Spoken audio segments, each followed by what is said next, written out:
He's been crying. I don't know why. Stop crying.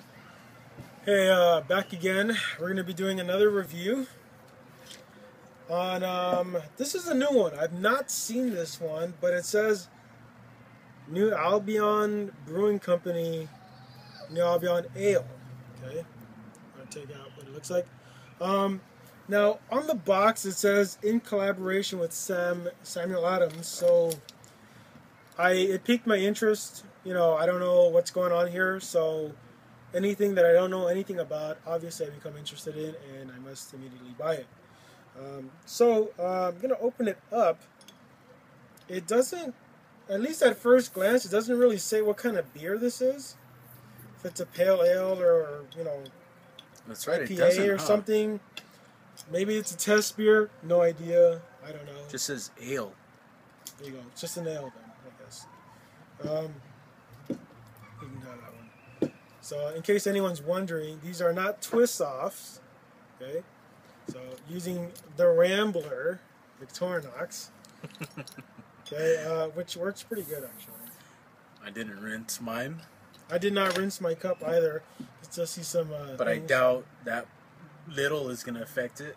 Yeah. Well, you know, you could actually still see mine. So I might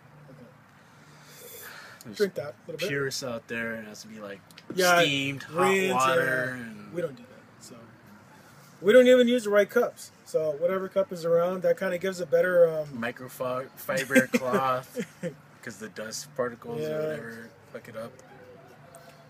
I'm gonna do mine on the spot. But so I'm gonna read the literature while Eric kind of pours and takes the first drink. It says Jack McAuliffe pioneering spirit paved the way for the American craft beer revolution. We're releasing his original pale ale with its distinct American hops character for the first time. Skunky. For the first time in 30 years, in honor of Jack and his contribution to craft brewers everywhere. So I guess this is a tribute beer. Has this in the back to learn more about beer, blah blah blah stuff. Has that weird thing that the name escapes me at the bottom. Yeah. Okay, so never had this beer. It smells skunky. It does smell a little skunky. It smells like it's gonna taste like a regular beer, but it doesn't. Really?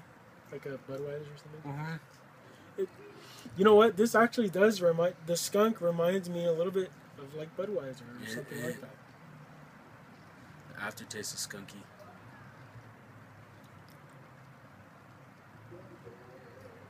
I would say the beginning is kind of smooth. The middle is a little bitter. It reminds me of like the first beers you ever taste, like Budweiser's.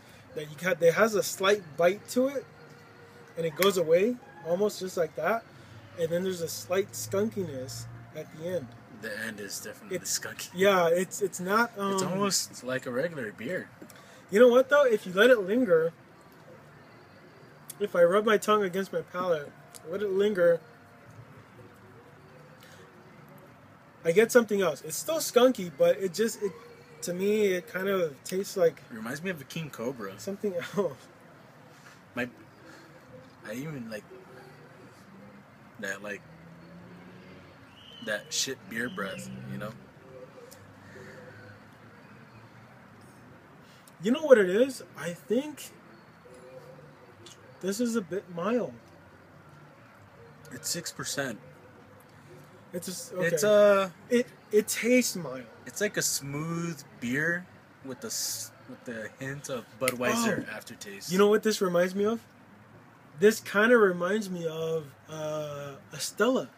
Oh yeah, that's right. This kind of reminds me of a Stella. That's why I was like, because I had a Stella somewhat recently, and I didn't realize how somewhat skunky a Stella can be.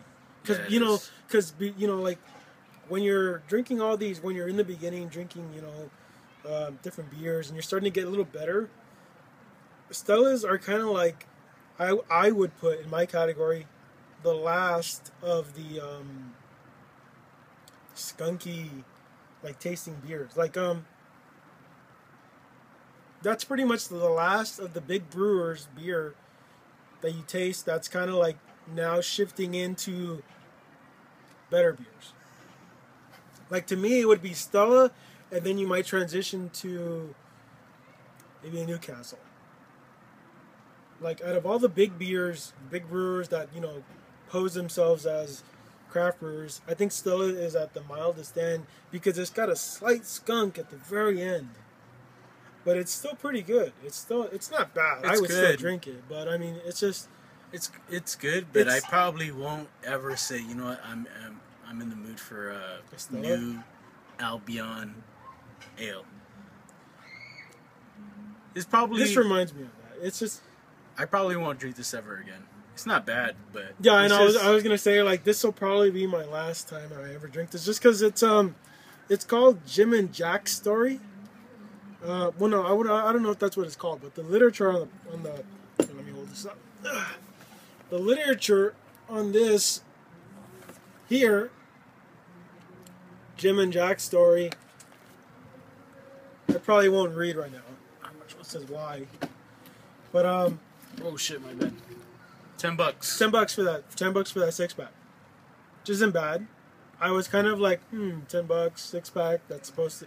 It looks like it's a craft beer. I don't know because I've never seen it. Well, Jim Cook is on there, founder of Sam Adams, and then I know the founder of Stone is like something Cook, and they spell it the same way. I don't know if it's his son or something. Is it? I don't know.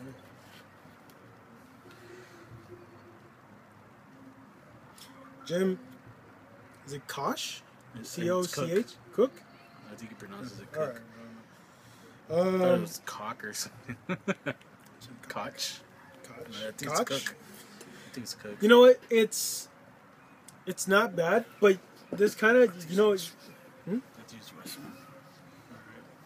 Well, I'll go into the house. What this reminds me of is this is basically, I guess, a tribute beer to maybe a first attempt of making a brew. So I would say this tastes pretty much kind of like someone who doesn't really know, or not know, but someone who's transitioning from the big lager beers that we all drink, when we first drink, into a more of a micro craft brew, because it's not bad, but it has a lot of. All right, so check this out. Okay, so I think I came up to something. Okay, so the founder of Sam Adams, okay, and some other dude who, came up.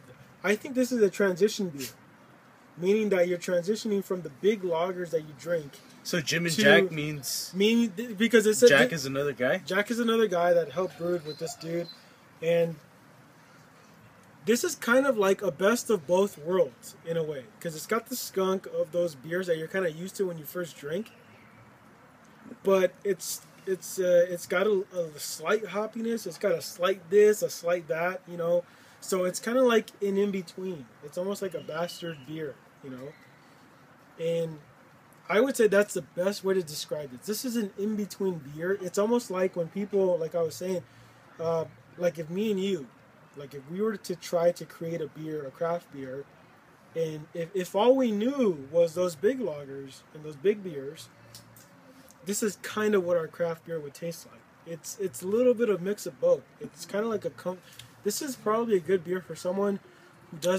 who sticks to their, There's a lot of skunk big in there. guys. There is. It just adds up.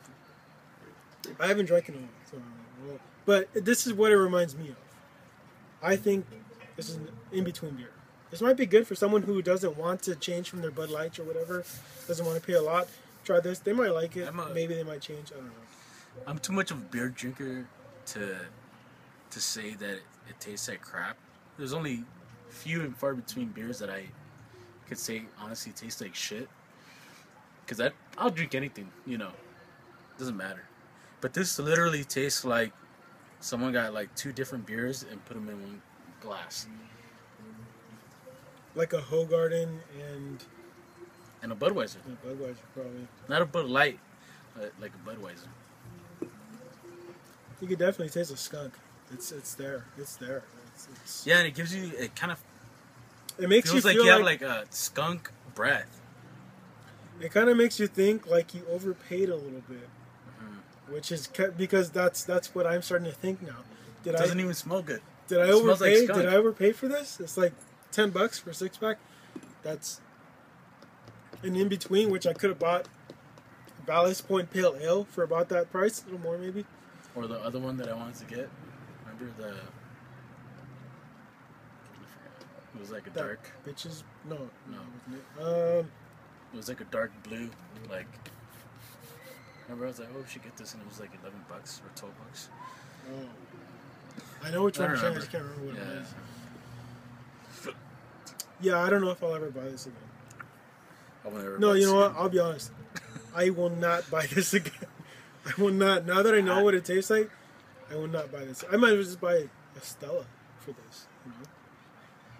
But I probably give it like a 5. This is about, yeah, you know what? I know I said in another one that that some beers are like 2 or things are like 2 numbers on the rating of 1 to 10. This is a 5. Okay, the last one I said it was like a 7, 8. This is a 5. So I'm going back on my own word.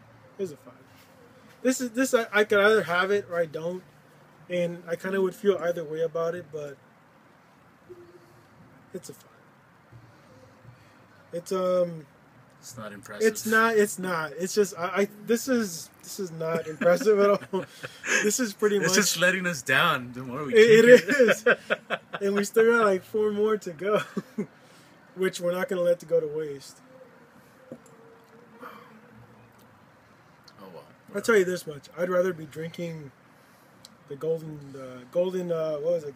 Golden Road IPA. I'd rather be drinking that than this. But the good thing is that we know never to buy this again. And that's why, you know, and I do and I don't regret it. I regret buying this because now I know what it tastes like. But I don't regret buying this because now I know what it tastes like. Okay? Now we know not to get it. Exactly. It's just, it's one of those things, it's with any beer you see that you don't recognize right away like that, and that you've never tasted before, it's always a gamble. You don't know if you're going to like it. You know, I've had the Pyramid Apricot, which is a good beer when you're splitting 3 and 3. I think that's perfect. However, I would not buy a 6-pack of Pyramid Apricot and drink it all by myself, because it's too much. It's too much. I can't do it. It's a girl's beer. I'm sorry. It's a girl's beer. It tastes good for the first 3, but the last 3, I'd rather save it for another day, you know, and I just won't. I wouldn't drink it. You know, like that blueberry stuff, those lambics. What's this for? I can't do it. This is a pry bar, mini pry bar. Oh. You can use it as a bottle cap if I've tried. Oh, check it out. No, it's hard. You just use the thing that it's supposed to be. So kind of changing gears a little bit. I bought my first Zippo, and I don't smoke. Well, no, I shouldn't say that. I smoke socially. Sometimes when the mood strikes me, when I'm drinking or when people are smoking or whatever, I'll smoke. Quite a bit sometimes. But for the most part, I don't. But first one, and wouldn't you know, does not light up. Maybe I'm doing something wrong because I'm no smoker. I don't know. It probably needs does it need butane or something? I don't know.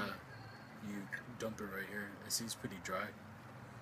Okay, well I don't know. I'm no smoker. So you have to. You just soak that shit. That's it. That's all you do. I think you take this off. Or you unscrew this, and you soak it, and then put it back here. See, Eric smoked for a while. No idea. But I liked it because, you know what? It's small. Doesn't take up too much space in my pocket. And you never know when you might need a lighter. So I got it because of that. It's not bad. It was The thing says $16.95. I think I bought it for like $9 on Amazon, so it's pretty good. And I'm starting to do this thing where I buy things only from, well, not only, but I'm trying to buy more things that are made in the USA this year as my New Year's resolution, and I'm trying hard to do that. So, yeah, Zippos, made in the USA. Does it say made in USA? On the package it says made in USA. Oh, it says it right here too. Oh, okay. On the bottom, underneath it says made in USA. Yep. I don't really want to drink this anymore. I'm not even putting it in the glass anymore. Yeah, you see, I'm still on my first glass because maybe it deserves a 4. It tastes like the more I drink it, the more it tastes like a fucking skunk beer. It tastes like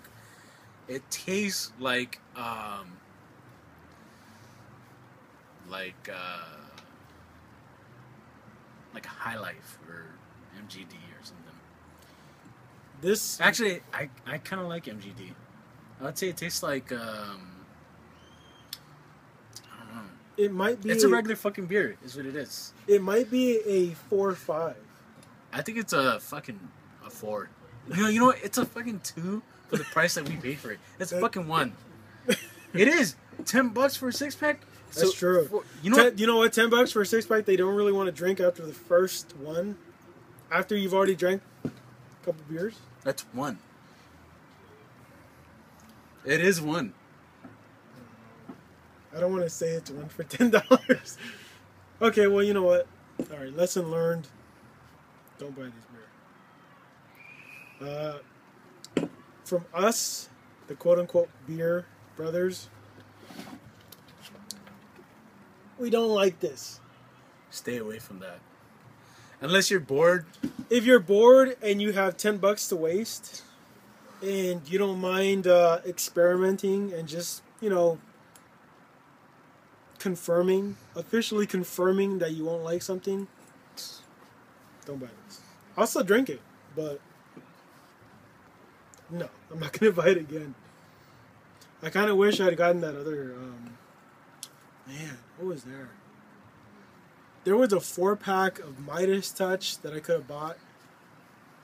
There was dog hair that I could have bought. I could have bought a big bottle of something else. I could have bought a small bottle of Avery, their Demon Collection, which is like 13% alcohol. I probably would have been more happy with that than I am with this. But it's a gamble. I would say this is probably the first loss that I've had in a while. Occasionally you come up with some, but yeah, this is not a good beer. It's average at best. I'm sad now. I kind of want to turn this off. We should turn this off. It's sad. I don't even really want to finish. Yeah, it's sad. Let's turn it off. Why? Just cause. Why not? It's a sad beer, and when we're continually saying it's a sad beer, that's making me even more sad. No, it's all right. It's all right. Just leave it on. This could all end right. See, This will be not. It's the last. It's the last ones. Who cares? We still got that other one. Oh yeah, that's right. We still got one more bottle, a special bottle. Review that one too. Yeah, why not? Okay. This is only 5 whatever. Well, this is just like frosting on the cake right here. This is just like work in your room if you get it to an editor or whatever. You get leave the best parts in. All this stuff out. This is like behind the scenes stuff.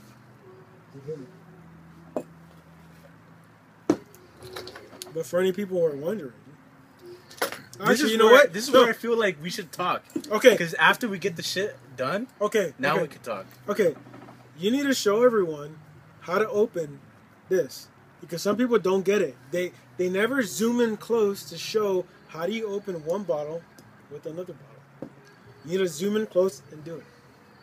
Right now? Right now, do it. All right. Because I learned on a lighter. At the P. Go ahead. Oh. I learned on a lighter. I've seen guys do it here, this part, but I've always done it with this part. So, or maybe actually at this joint right here. So what I do is I actually pry it off with the top of this, not with this. Some people do this. Shit. Some people do this. Well, you don't open it like that. They open it like that. But I've actually seen it where they've opened this one up instead of this one. So I pry it with this. Keep it at that angle. And what I'm essentially doing is just like that, lifting it. But I'm gonna have to cover it, and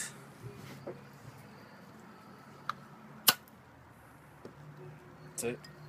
If you're really good, it'll pop like a motherfucker, and it'll fly up.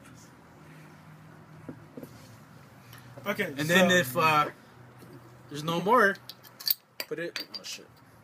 Put the cap on an empty bottle. Should I open that one? Just get that one today. And then do it again.